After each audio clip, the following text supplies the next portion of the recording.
Bank যেখানে প্রতি বছর 6% রিটার্ন দেয়, সেখানে গত 20 বছরে আইশার্স মোটর 1,99,00,000 রিটার্ন দিয়েছে। অর্থাৎ আপনি যদি 1999 সালে 10,000 টাকা ইনভেস্ট করতেন, তবে সেই টাকা বর্তমানে 2,10,00,000 টাকায় গিয়ে দাঁড়াতো।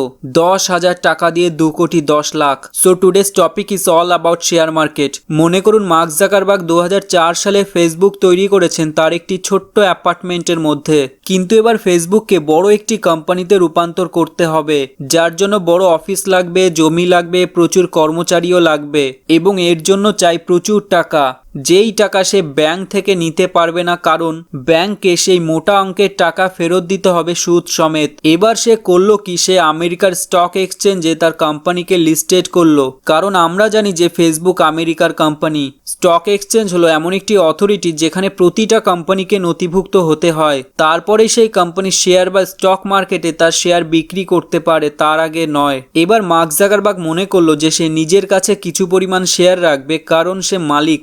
বাকি শেয়ার 50,000টা ভাগ করবে এবং প্রতিটা শেয়ার 1,000 টাকা করে দাম রাখবে, যার ফলে সে 50,000 গুণ 1,000 অর্থাৎ 5 কোটি টাকা পেল। যদিও আরো প্রচুর পরিমাণে শেয়ার প্রতিটা কোম্পানি সার্কুলেট করে। যাই হোক, এবার ধরুন আপনার কাছে ফেসবুকের 100টি শেয়ার আছে, যা আপনি 100 গুণ 1,000, যা প্রতিটা শেয়ারের মূল্য অর্থাৎ 1 লক্ষ টাকা দিয়ে কিনলেন। এবার 10 বছর পরে ফেসবুকের একটি শেয়ার 1,000 টাকার থেকে 50,000 টাকা হয়ে গেল, তাহলে আপনি পাবেন 50 লক্ষ টাকা। কোম্পানি যত লাভ করবে, ইনভেস্টর হিসেবে আপনারও ততই লাভ হবে। শেয়ার মার্কেটে বিভিন্ন কোম্পানির শেয়ারের একটা অংশ কেনা বেচা হয়। কোম্পানি কেন শেয়ার বিক্রি করে তা নিয়ে পরে আসছি। স্টক মার্কেট হলো শেয়ার মার্কেটের আর এক নাম। তবে কোম্পানির শেয়ার ছাড়াও বন্ড, মিউচুয়াল ফান্ড এবং ডেরিভেটিভস কন্ট্রাক্টও শেয়ার মার্কেটে লেনদেন করা হয়। You will understand everything if you watch the video till the end. Share market প্রধানত দুই প্রকারের, যেখানে একজন ইনভেস্টর বা ট্রেডার শেয়ার কেনা বেচা করে। সিম্পলি স্পিকিং, ইনভেস্টর তাকেই বলে যে একটি শেয়ার কিনে বেশ কিছু বছর হোল্ড করে রাখে এবং শেষে বিক্রি করে দেয়। এবং ট্রেডার তাদের বলে যারা শেয়ারটা কেনার পরে কিছু সময় বা কিছুদিন রাখার পরেই বিক্রি করে দেয় যখন প্রফিট বা লস হয়। একই দিনের মধ্যে কোনো শেয়ার কিনে সেটা আবার সেই দিনই বিক্রি করলে তাকে ইন্ট্রাডে ট্রেডিং বলে। এবং কোনো শেয়ার যদি দিনের দিন বিক্রি না করে কিছুদিন রেখে দিয়ে, হতে পারে সেটা 2-1 দিন কিংবা 1 সপ্তাহ, তারপর যদি সেটা বিক্রি করে দেয়, তাকে সুইং ট্রেডিং বলে। চ্যানেলটি ফলো করুন, একে একে সবকিছুই জানতে পারবেন। Primary and secondary stock market. Primary share market হলো এমন একটি জায়গা যেখানে একটি কোম্পানি নিজেকে প্রথমে একটি স্টক এক্সচেঞ্জে রেজিস্টার করে এবং একটি নির্দিষ্ট পরিমাণ শেয়ার পাবলিকের জন্য ইস্যু করে। ইন্ডিয়াতে মেইনলি দুটি স্টক এক্সচেঞ্জ আছে, বম্বে স্টক এক্সচেঞ্জ বা বিএসসি এবং ন্যাশনাল স্টক এক্সচেঞ্জ বা এনএসি।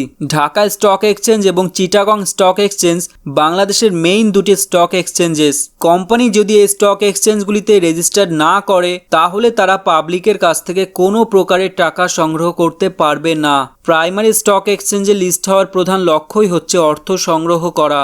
কোম্পানি যদি প্রথমবারের মতো তার শেয়ার বিক্রি করার ডিসিশন নেয়, তখন কোম্পানিকে পাবলিকের সামনে তার প্রতিটা শেয়ারের দাম কত সেটা অফার করতে হবে বা জানাতে হবে। আর একেই আমরা ইনিশিয়াল পাবলিক অফারিং বা আইপিও নামে জানি। যখন কোনো কোম্পানি তার আইপিও নিয়ে আসে, তখন সেই কোম্পানির শেয়ার বা আইপিও কিনতে পারাটা পাবলিকের কাছে এক প্রকার লাকের ওপরেই ডিপেন্ড করে, কারণ তখন তার ডিমান্ড থাকে আকাশ ছোঁয়া। এবার আমরা সেকেন্ডারি মার্কেটটা বুঝবো।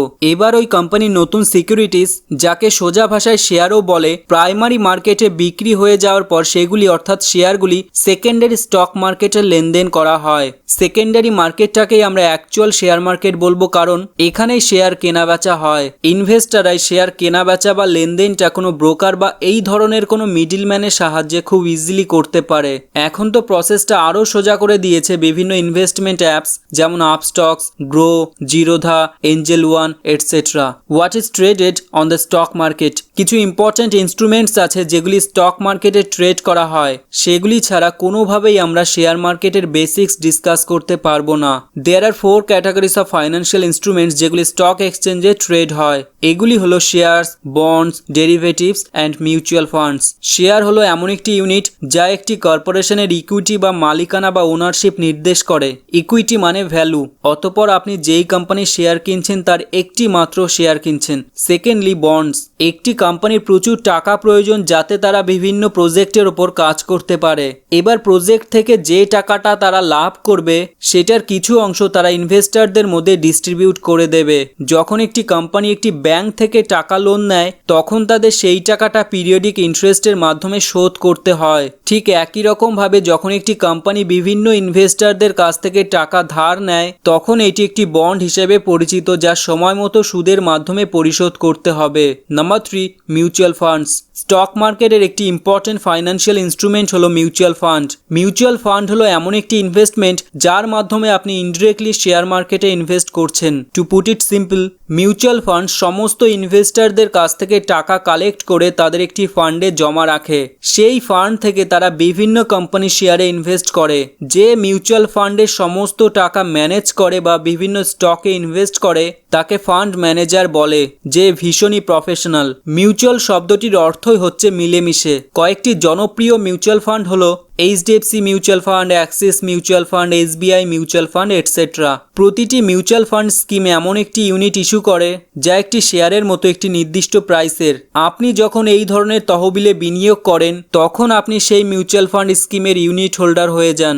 এবার যখন সেই মিউচুয়াল ফান্ড মার্কেটে ভালো পারফর্ম করে বা প্রফিট গেইন করে তার কিছু পরিমাণ প্রফিট আপনিও পাবেন। Number 4, derivatives. স্টক মার্কেটে তালিকাভুক্ত শেয়ারের বাজার মূল্য বা মার্কেট প্রাইস ওঠানামা করে। একটি নির্দিষ্ট প্রাইসে একটি শেয়ারের মূল্য নির্ধারণ করা কঠিন। এখানেই ডেরিভেটিভসের কাজ। ডেরিভেটিভস হলো এমন একটি পদ্ধতি যা আপনাকে আজকে আপনার দ্বারা নির্ধারিত প্রাইসে ট্রেড করতে দেয়। সহজ কথায় বলতে গেলে ডেরিভেটিভসের মাধ্যমে আপনি এমন একটি এগ্রিমেন্ট করেন যেখানে একটি ফিক্সড প্রাইসে শেয়ার বা অন্য কোনো উপকরণ বাই বা সেল করতে পারবেন। How does the share market work? একদম সোজা ভাষায় বুঝিয়ে দিচ্ছি। আমরা যখন কোনো ইনভেস্টিং অ্যাপসের মাধ্যমে, হতে পারে সেটা গ্রো, আপস্টক্স কি জিরোধা, এবার যখন কোনো অ্যাপের মাধ্যমে কোনো শেয়ার সিলেক্ট করে বাই বাটনে ক্লিক করি, অ্যান অর্ডার ইজ প্লেসড, এই স্টেপটা কমপ্লিট হয়। তারপর ব্রোকার সেই ডিটেলস, অর্থাৎ কত টাকার শেয়ার কিনলাম, কোন কোম্পানির শেয়ার কিনলাম, সমস্ত ডিটেলস স্টক এক্সচেঞ্জে পাঠিয়ে দেয়। ওই অ্যাপগুলিকেই আমরা স্টক ব্রোকার বলতে পারি। যখন এই অ্যাপ ছিল না তখন আমাদের কোনো হিউম্যান ব্রোকারের কাছে যেতে হতো, যা এখন আমরা অ্যাপসের মাধ্যমেই করতে পারছি থ্যাঙ্কস টু দ্য ইন্টারনেট। এবার স্টক এক্সচেঞ্জ সেই অর্ডারের জন্য সেলারের খোঁজ করে যে ওই একই কোম্পানির শেয়ার বিক্রি করতে চাইছে। দেখুন, প্রতিটা কোম্পানির শেয়ারের পরিমাণ লিমিটেড থাকে, সুতরাং ওই কোম্পানির শেয়ার কেউ বিক্রি করলে তবেই আপনি শেয়ার কিনতে পারবেন। ডোন্ট ওয়ারি, এখানে সব সময় শেয়ার কেনা বেচা হয়। এবার স্টক এক্সচেঞ্জ সেলারকে খুঁজে পেলে আপনার অর্ডারটি কনফার্ম করে ব্রোকারের কাছে জানিয়ে দেয় এবং শেষে ট্রেডিং সাকসেসফুলি কমপ্লিট হয় এবং টাকা এক্সচেঞ্জ হয়। ব্যাস, এভাবেই শেয়ার মার্কেট কাজ করে। How to invest in stocks. এই স্টেপসগুলি ফলো করতে হবে শেয়ার মার্কেটে ইনভেস্ট করতে গেলে। Number 1, get a pan card. Pan card is must for any financial transaction in India. Bank account open করতে, স্টক মার্কেট, মিউচুয়াল ফান্ডসে ইনভেস্ট করতে, ইনকাম ট্যাক্স রিটার্নস ফাইল করতেও pan card লাগবে। Secondly, gate এ broker. Stock মার্কেটে invest করতে গেলে broker লাগবেই, কারণ stock exchange আপনাকে ডিরেক্টলি স্টক মার্কেটে ইনভেস্ট করতে অ্যালাউ করে না। Thirdly, open a demat and trading account. You can trade in the stock market only through demat and trading accounts. You must have an active demat and trading account before you can invest in the Indian stock market. Lastly, trading. এবার আপনি stock মার্কেটে trading বা investment start করতে পারবেন ব্রোকারের মাধ্যমে। 12টা most important lessons. Number 1, stock মার্কেটে ইনভেস্ট করার আগে কোনো virtual stock market investing app দিয়ে প্রথমে প্র্যাকটিস করুন মিনিমাম 1 মাস। সব থেকে সেরা app stock trainer. Play store থেকে ডাউনলোড করুন এবং প্র্যাকটিস করুন ভার্চুয়ালি। নাম্বার 2, কোনো শেয়ার কেনার আগে সেই কোম্পানি সম্পর্কে প্রচুর রিসার্চ করতে হবে and try to understand the stock pattern. Number 3, যদি আপনার কাছে একদম কম টাকাও থাকে তবুও আপনি এখনই ইনভেস্ট করা শুরু করুন যাতে কম্পাউন্ড এফেক্টের পুরো সুবিধা পেতে পারেন। Number 4, diversify your investment. অনেকগুলি সেক্টরে ইনভেস্ট করলে লস হওয়ার চান্স অনেকটা কমে আসে। ওয়ারেন বাফেট বলেন, do not put all the eggs in one basket. অর্থাৎ আপনার সমস্ত টাকা একটি মাত্র জায়গায় ইনভেস্ট করা উচিত না, তাতে প্রচুর রিস্ক থাকে। আমেরিকার স্টক মার্কেটে ইনভেস্ট করেও আপনি আপনার ক্যাপিটাল ডাইভার্সিফাই করতে পারেন। ইউএস স্টক মার্কেটে কি করে ইনভেস্ট করতে হয় তার জন্য এই ভিডিওটা দেখুন, ওপরের আই বাটনে পেয়ে যাবেন। Okay, number 5, try to invest most of your money in the blue chip companies. এই কোম্পানিগুলি আপনাকে লো রিটার্নস দেবে ঠিকই, বাট লস হওয়ার চান্স অনেকটাই কম। ব্লু চিপ কোম্পানি মানে কোনো একটি পার্টিকুলার সেক্টরে সেই কোম্পানি মার্কেট লিডার, যেমন পেইন্টসের মধ্যে এশিয়ান পেইন্টস মার্কেট লিডার। এই কোম্পানিগুলি ইন্ডিয়ান স্টক এক্সচেঞ্জে listed some of the blue chip companies. Number 6, keep yourself up to date. যেই কোম্পানিতে আপনি ইনভেস্ট করছেন সেই কোম্পানির লেটেস্ট নিউজ আপনাকে জানতেই হবে। নাম্বার 7, পারফেক্ট টাইমের জন্য কখনোই ওয়েট করবেন না। শেয়ার মার্কেটে পারফেক্ট টাইম বলে কিছুই নেই, প্রতিটা টাইমই পারফেক্ট যদি আপনি তাড়াতাড়ি শুরু করেন। নাম্বার 8, ট্রেডিং ফিস 2%-এর বেশি যেন না হয় সেদিকে খেয়াল রাখবেন, আদারওয়াইজ এই ট্রেডিং ফি আপনার প্রফিট খেয়ে নিতে পারে। Be careful. নাম্বার 9, আপনার ক্যাপাসিটির বাইরে গিয়ে ইনভেস্ট করবেন না। টাকা লোন নিয়ে কখনোই ইনভেস্ট করা উচিত না and always set a budget for investing. Number 10, don't be greedy. লোভ করা যাবে না, this is very dangerous. Number 11, কখনোই সেলফ কন্ট্রোল হারাবেন না, নিজেকে সংযত করে রাখুন যতটা সম্ভব। তাড়াহুড়ো করতে গিয়ে হিউজ লস হওয়ার প্রবল সম্ভাবনা থাকে। Number 12, be strong and believe in your self.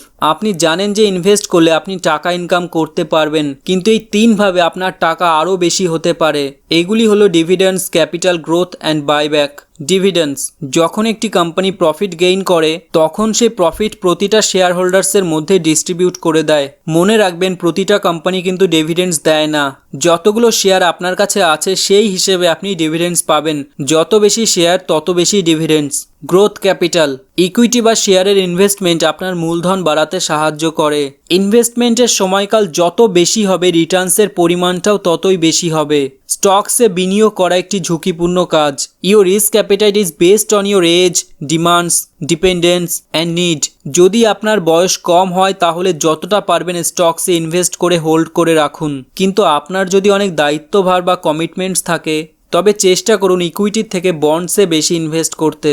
Lastly buyback, company চাইলে আপনার শেয়ার মার্কেট প্রাইসের থেকে অনেক বেশি দাম দিয়ে কিনে নিতে পারে পুনরায়। কোম্পানি এটা করে যখন সেই কোম্পানির প্রচুর পরিমাণে টাকা আছে বা তাদের ওনারশিপ কমাতে চাইছে। 19th সেঞ্চুরির একজন বিজনেসম্যান যার নাম প্রেমচাঁদ রায়চাঁদ, সে বম্বে স্টক এক্সচেঞ্জ বা বিএসসির প্রতিষ্ঠা করেন। Mister Raichand become famous as a cotton king, Boolean king and the big bull. BSc প্রথম দিকে the native share and stock brokers association নামে পরিচিত ছিল। বম্বে স্টক এক্সচেঞ্জ হলো এশিয়ার প্রাচীনতম স্টক এক্সচেঞ্জ, যেখানে প্রায় 5,500টি কোম্পানি লিস্টেড আছে। In fact, BSE is the biggest stock exchange in the world in terms of the numbers of listed companies on the exchange. ইন্ডিয়াতে বিএসসি ছাড়াও আরও 23টি স্টক এক্সচেঞ্জ আছে। Less than 2.5% population of India invest in the stock market. Indian stock মার্কেটে MRF এর share হলো সব থেকে দামি, যার বর্তমান মূল্য একটি শেয়ারের দাম 73,000 টাকারও বেশি। আমস্টারডাম স্টক এক্সচেঞ্জ হলো পৃথিবীর প্রাচীনতম স্টক এক্সচেঞ্জ, যেটা স্থাপিত হয়েছিল 1602 সালে। বার্কশায়ার হ্যাথওয়ে ক্লাসে, যেটি ওয়ারেন বাফেটের কোম্পানি, পৃথিবীর সব থেকে দামি স্টক, যার বাজার মূল্য 4.5 লক্ষ ইউএসডি, অর্থাৎ প্রায় 3.5 কোটি টাকা। আপনি আমাদের টেলিগ্রাম চ্যানেলে কন্ট্যাক্ট করতে পারেন যে কোনো কোশ্চেন্সের জন্য। If you like this video then subscribe it and press the bell icon. Thank you so much for watching this video.